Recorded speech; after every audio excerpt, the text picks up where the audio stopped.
सुप्रभात मित्रों, hello friends and welcome to your own YouTube channel Padhai Wala. ये पाइथन का 4th लेक्चर है और इसमें हम लोग वेरिएबल एंड असाइनमेंट के बारे में पढ़ेंगे। ठीक है, so without wasting your time with a deep breath of fresh air, let's begin the video. जैसे कि आप हेडिंग देख सकते हैं, वेरिएबल्स एंड असाइनमेंट।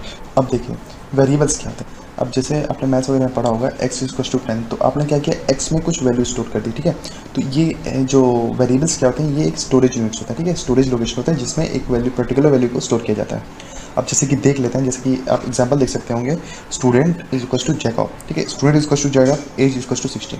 तो ये एग्जांपल है इसका, यानी कि जो जैकब है उसको स्टूडेंट में डाल दिया गया है। ठीक है, और 16 को एज में डाल दिया गया।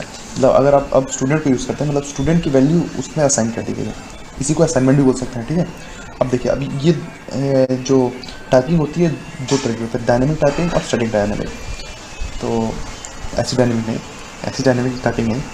और डायनेमिक टाइपिंग मीन्स कि जैसे कि जिस तरीके से स्टोर होता है, वैल्यूज जिस तरीके से स्टोर होती है ना, वो दो तरीके के होते हैं। अब जैसे पाइथन जो है वो डायनेमिक टाइपिंग को सपोर्ट करता है।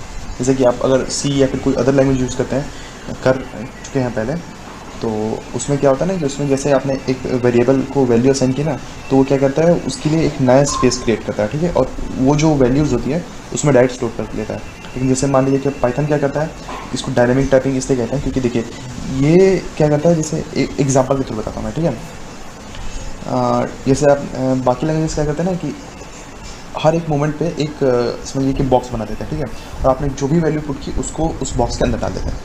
लेकिन पाइथन क्या करता है, इसने क्या किया, इसने जितने भी नंबर्स हैं, लिटरल्स हैं, इसको एक डब्बे में डाल के रखा है। ठीक है, पहले से डाल के रखा है। आपने बोला a = दिस डब्बा, तो वो डायरेक्ट डब्बे को इसके साथ अटैच कर देगा। आई होप समझ पा रहे हैं आप। तो यही था। ठीक है, इसी को डायनेमिक टाइपिंग बोलते हैं, यानी कि जो वैल्यूज़ हैं वो पहले से कहीं पे स्टोर्ड है, बस ये क्या कर रहा है, ये उसको लिंक अप कर रहा है। ठीक है, ये उसको एड्रेस दे रहा है। ठीक है, यही डायनेमिक टाइपिंग होती है। अब देख लेते हैं एक बार, जैसे कि देख लीजिए x = 10 है, तो पहले x = 10, फिर प्रिंट x जब हम कराएंगे तो वो देखिए, जैसे आपने x एक वेरिएबल है, उसमें आपने 10 को स्टोर किया। अब जब आप प्रिंट x करेंगे तो वो 10 को प्रिंट करेगा। ठीक है, लेकिन फिर अब दोबारा जब आप प्रिंट हेलो वर्ल्ड लिखेंगे तो वो x की जगह पे हेलो वर्ल्ड शो करेगा। जैसे कि आप रिजल्ट में देख सकते हैं, वो है क्या है रिजल्ट, हाँ 10, फिर उसके नीचे हेलो वर्ल्ड। तो ठीक है, अब देख लेते हैं डायनेमिक और स्टैटिक में डिफरेंस। देख लीजिए, जैसे कि लिखा हुआ dynamic typing is different from static typing. In static typing a data type is attached with a variable when it is defined first and it is fixed. ठीक है, that is data type of variable can not be changed in static typing, whereas there is no such restrictions in dynamic typing. ठीक है, which is supported by Python. समझ गए आप, क्योंकि जैसा कि मैंने अभी आपको बताया वैसा ही है। ठीक है, वही लिखा है वहाँ पे, बस उसको इंग्लिश में लिख दिया बस। अब देखिए, इसमें एक और टाइप ऑफ असाइनमेंट है जो कि मल्टीपल असाइनमेंट।